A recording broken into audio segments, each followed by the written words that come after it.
Good morning student. इस chapter का मतलब क्या है?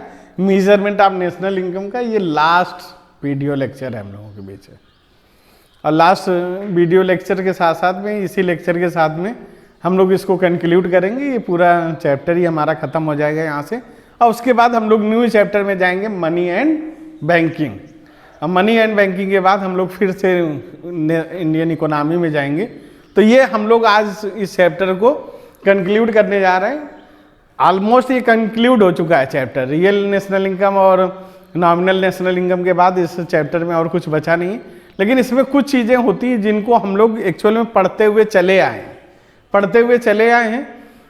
और उस जब पढ़ रहे थे हम लोग, तो हम लोग जान रहे थे कि कौन सी फाइनल गुड्स है, कौन सी इंटरमीडिएट गुड्स है, कौन सी कंज्यूमर गुड्स है, कौन सी कैपिटल गुड्स है। ये सारी बातें डिस्कस हो चुकी हैं हमारे आपके में।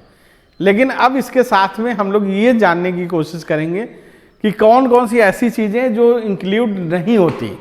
जो पिछले हम लोग डिस्कशन है उसको थोड़ा स्पेंड करेंगे, थोड़ा सा बड़ा करने की कोशिश करेंगे।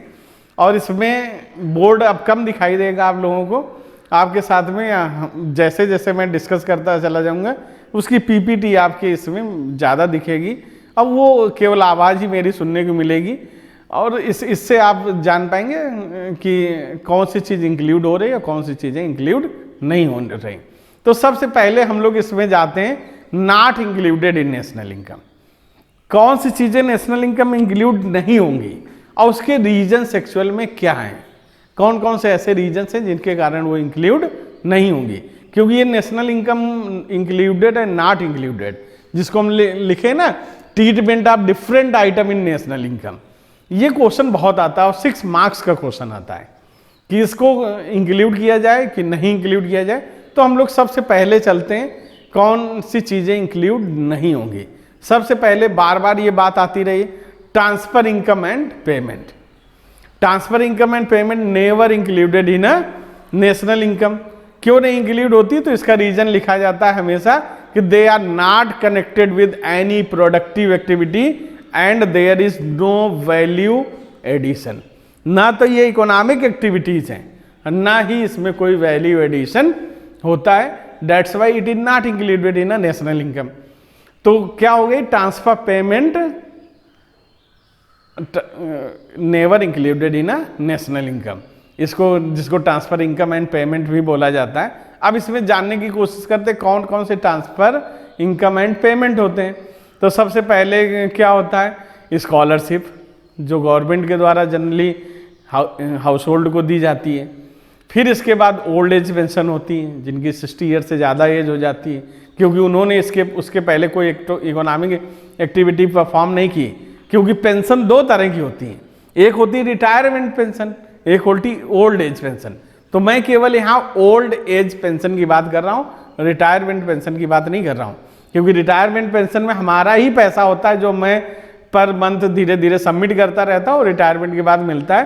तो it is the part of productive activity जो मैंने पिछले परफॉर्म की थी, तो वो तो इंक्लूड होगी। लेकिन हम उसकी बात ही नहीं कर रहे हैं, हम किसकी बात है? ओल्ड एज पेंशन, जो गवर्नमेंट तमाम तरह की स्कीम्स लेकर आती है, उसमें उनको देती है। ऐसे अनएम्प्लॉयमेंट अलाउंसेस, अनएम्प्लॉयमेंट जो अलाउंसेस होते हैं वो भी इसमें इंक्लूड नहीं होते, क्योंकि ये भी नॉन प्रोडक्टिव एक्टिविटी का पार्ट है। फिर गिफ्ट कोई मिले, गिफ्ट भी वन यूनिलेटरल ट्रांसफर है, उसके कोई प्रोडक्टिव एक्टिविटी नहीं हुई। या एक्सपेंडिचर ऑन बर्थडे, मैरिज में किया गया हो, बर्थडे में किया गया हो, ये कभी इंक्लूड नहीं होगा। ऐसे ही पॉकेट मनी है जो हमें मिलती है, इट नेवर इंक्लूडेड। ऐसे रिमिटेंसेस फ्रॉम अब्रॉड, बाहर से हमें कुछ इकोनॉमिक हेल्प मिल गई हो, वो नहीं होगी। फाइनेंशियल हेल्प टू विक्टिम्स, कभी कभी क्या होता है कोई विक्टिम्स हो गया तो उसको गवर्नमेंट अनाउंस कर देती है, फाइनेंशियल हेल्प दे देती है, इस तरह। या फिर मील्स टू बेगर्स को फूड अवेलेबल कराए गवर्नमेंट, या कोई भी इंडिविजुअल या ग्रुप ऑफ पीपल्स उनको, तो ये भी नहीं होगा। या compensation given to accident victims, जब एक्सीडेंट हो जाता है किसी को तो उसके केस करते हैं, उससे उसको कंपनसेशन मिलता है। तो ये सब के सब क्या? ट्रांसफर इनकम और पेमेंट, तो ये कभी भी इंक्लूड नहीं होते। दूसरा होता है ये तो फर्स्ट हो गया। सेकंड जो आपको आपके इसमें स्लाइड में देखने को भी मिल रहा है, वो सारी चीज़ें लिखी हुई हैं, तो आप इसको ध्यान से देखते जाइए। सेकंड होता है compulsory transfer payment. Compulsory transfer payment में क्या आता है, जिसको हम लोग कहते हैं जैसे इंटरेस्ट टैक्स। हम बैंक में पैसा रखते हैं, उसके बदले इंटरेस्ट आता है, उससे क्या होता है, हमें टैक्स देना पड़ता है। तो वो या कैपिटल गेन टैक्स होता है, इनडायरेक्ट टैक्सेस होता है। तो ये जितने इनडायरेक्ट टैक्सेस की कैटेगरी हैं, they never included in a national income accounting. क्यों नहीं इंक्लूड होते? Because they are transfer payment and government does not make any promises of providing services in return. ये ट्रांसफर पेमेंट है, इसमें government कोई भी आपसे प्रॉमिस नहीं कर रही कि इसके बदले हम आपको क्या देंगे, कोई सर्विस प्रोवाइड करेंगे। तो ये कभी भी इसमें इंक्लूड नहीं होते। फिर थर्ड क्या नहीं होता, sales and purchase of financial assets, जैसे लाइक है, शेयर है, बॉन्ड्स है, या फिर उसके बाद क्या है, डिबेंचर्स है। ये सारी चीज़ें इसमें इंक्लूड नहीं होती। क्यों इंक्लूड नहीं होती? कि such transactions do not contribute to current flow of goods and services. ये करेंट फ्लो जो गुड्स एंड सर्विसेज का, उसमें इंक्लूड नहीं हो रहे। These financial assets are mere papers claim and, यानी कि ये जनरली क्या है, पेपर क्लेम्स हैं जो इन्वॉल्व किसको करती है, change in the title only. इसमें क्या होता है, मेरे पास है तो कल आपके पास हो गए, बट कंट्री की नेशनल इनकम में इनमें कोई इफेक्ट नहीं पड़ना, क्योंकि इसमें ओनरशिप ही ट्रांसफर हो रही। ऐसे विंड फॉल गेम्स जो होती हैं, जैसे विनिंग ऑफ लॉटरी हो गई, हॉर्स रेस हो गई, या कंटेस्ट हो गया किसी तरह के, तो इस तरह के उनसे जो पैसा हमें मिलता है, these are no productive activity. ये प्रोडक्टिव एक्टिविटी तो है नहीं, ये विंड फॉल गेन है, that's why it is also not include in a calculation of national income. ये नेशनल इनकम के कैलकुलेशन में इसको भी इंक्लूड नहीं किया जाता है, और ये इंक्लूड नहीं होती। ऐसे ही फोर्थ क्या होता है, नॉन मार्केट ट्रांजेक्शंस। ऐसी चीज़ें जो मार्केट में ट्रांजेक्शन्स नहीं होती, जैसे domestic services rendered by the house wifes, kitchen gardening, फिर parents teaching to his child, leisure time activities जैसे पेंटिंग हो गई इन हाउस। ऐसी कोई भी एक्टिविटी हम परफॉर्म करते हैं, they never included national income. क्यों नहीं होती है? कि ये it is a difficult to ascertain their market values. ऐसी चीज़ों की मार्केट वैल्यू को निकाल पाना बहुत मुश्किल है। That's why we treat it is a non economic activity की कैटेगरी में डाल देते हैं। ऐसे ही जब हम लोग वो निकाल रहे थे, जब भी निकालते हैं वैल्यू एडेड मेथड से, तो एक टर्म आता है इंटरमीडिएट कंजम्पशंस, तो उसको हम लोग माइनस कर देते हैं वैल्यू ऑफ आउटपुट से। इसका मतलब intermediate consumptions is also not included in national income.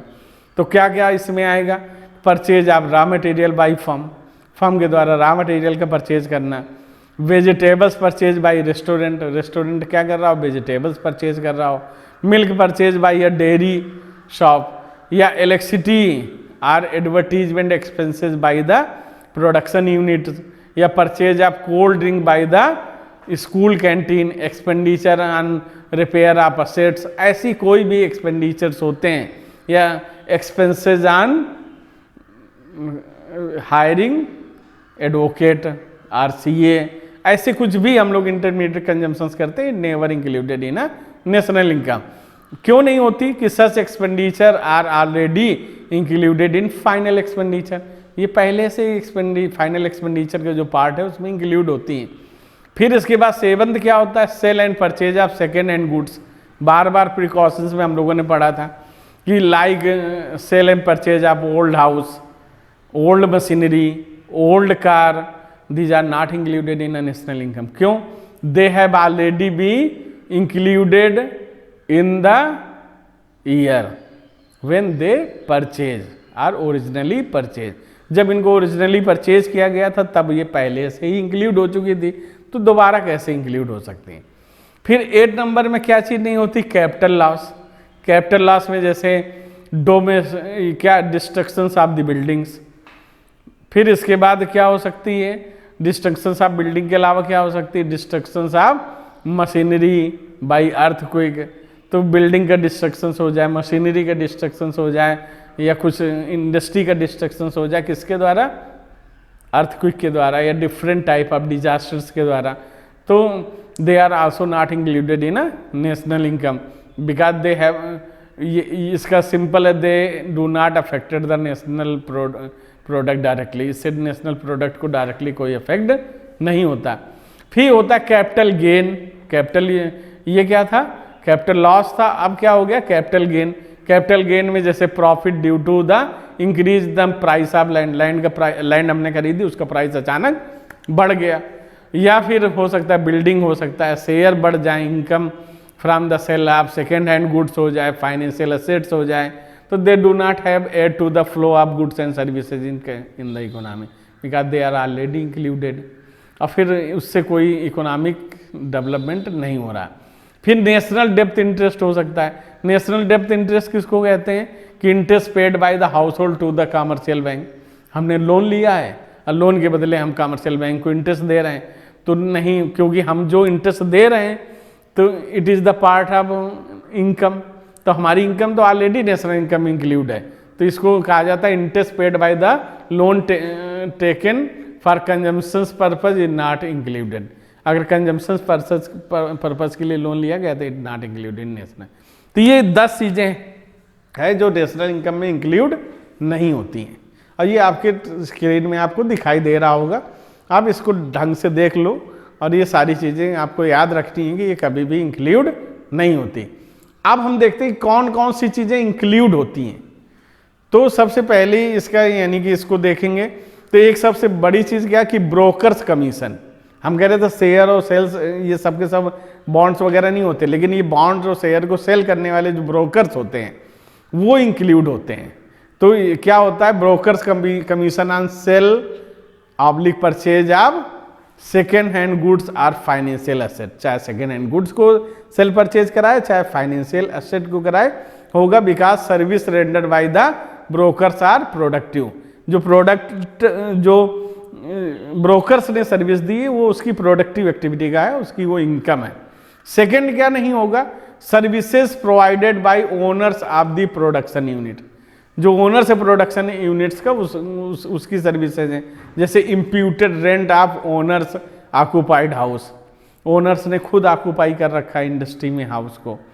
फिर दूसरा क्या हो सकता है, interest on own capital, own capital की इंटरेस्ट में, या production for self consumption, self consumption के लिए जो प्रोडक्शन है उसमें, तो they contribute to the current output of the goods and services. ये करेंट आउटपुट जो गुड्स एंड सर्विस है उसमें उसका रोल है। इम्प्यूटेड वैल्यू इसीलिए उसकी इंक्लूड हमेशा होगी। थर्ड क्या रहता है, capital formation. Capital formation always included in national income, जैसे like purchase of the machinery by the firm, या कंस्ट्रक्शन ऑफ न्यू हाउसेज, नए हाउस को कंस्ट्रक्शन हुआ हो, या वाटर पंप परचेज किया गया हो बाय द फार्मर्स, या फिर क्या किया गया हो, construction of new bridges, government ने एक नया ब्रिज बनाया हो। Expenditure additional assets, addition to stock, additional asset हो या एडिशन टू स्टॉक हो, they are also included in national income as they are the part of gross domestic capital formation. क्योंकि जब हम एक्सपेंडिचर मेथड से निकालते हैं तो GDCF इंक्लूड करते हैं, it is the part of gross domestic capital formation. फिर इसके बाद चौथा क्या होगा, पेमेंट ऑफ बोनस। बोनस का जो पेमेंट होता है, तो contribution to provident fund by the employer, employer का जो कंट्रीब्यूशन है होता है प्रोविडेंट फंड में एम्प्लॉयर जो करता है, या free cloth given by the two the workers, workers को जो क्या दिया गया है, फ्री क्लॉथ दिया गया है, सब्सिडाइज लंच सर्व किया गया है वर्कर को, फ्री मेडिकल फैसिलिटीज़ दी गई हैं एम्प्लॉयर्स के द्वारा एम्प्लॉय को, या फ्री हाउस दिया गया है, फ्री हाउस अलाउंसेस दिए गए हैं। इस तरह के जो भी चीज़ें दी गई हैं, these are included because these are the part of compensation of employees. ये किसका पार्ट होता है, कंपनसेशन ऑफ एम्प्लॉयज। ऐसे ही रहता है payment of bus fare by household, household जो बस फेयर का पेमेंट करता है, examination fee paid by student, या insurance premium paid by the employers, durable goods TBA scooter है परचेज किया गया हो बाय द हाउस होल्ड, या पेमेंट ऑफ टेलीफोन बिल। तो these are the part of final यानी प्राइवेट फाइनल कंजम्पशन एक्सपेंडिचर, जिसको आप एक्सपेंडिचर मेथड से निकालते हैं तो PFCE के नाम से जानते हैं, तो वो इंक्लूड होगा।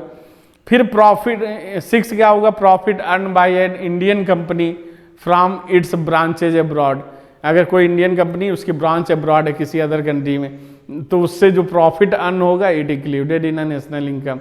जैसे एक सिंपल से है कि SBI ब्रांच इन लंदन, या फिर wages by Indians employ working in foreign company, या rent received by the Indian resident of their building outside the country.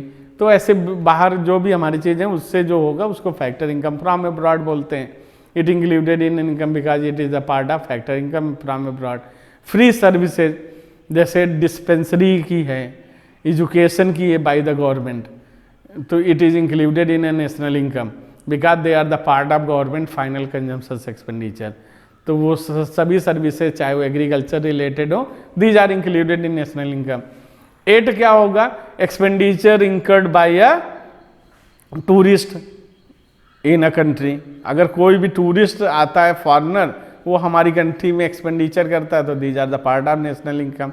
तो because these are the income factor income from abroad, ये factor income from abroad का ही part है। Interest on loan paid by the commercial bank, तो जो commercial bank interest वो किया जाता है लोन में, पे कमर्शियल बैंक पे करती हैं जो पब्लिक को देती हैं, तो जैसे वो उनके पास डिपॉजिट हुआ, तो इस तरह के जो होती है, क्योंकि कमर्शियल बैंक जो मनी होती है उसको प्रोडक्टिव पर्पस से करती है। इसके बाद आपके बहुत सारे क्वेश्चंस हैं जिनको आपको करना है, जो आपके सीट के रूप में, इसको देखने के बाद, ये छोटा सा वीडियो देखने के बाद आपको करना होगा, और वो सारे क्वेश्चंस आपको आएंगे। थैंक यू, ये चैप्टर यहीं से ख़त्म हो गया। ओके।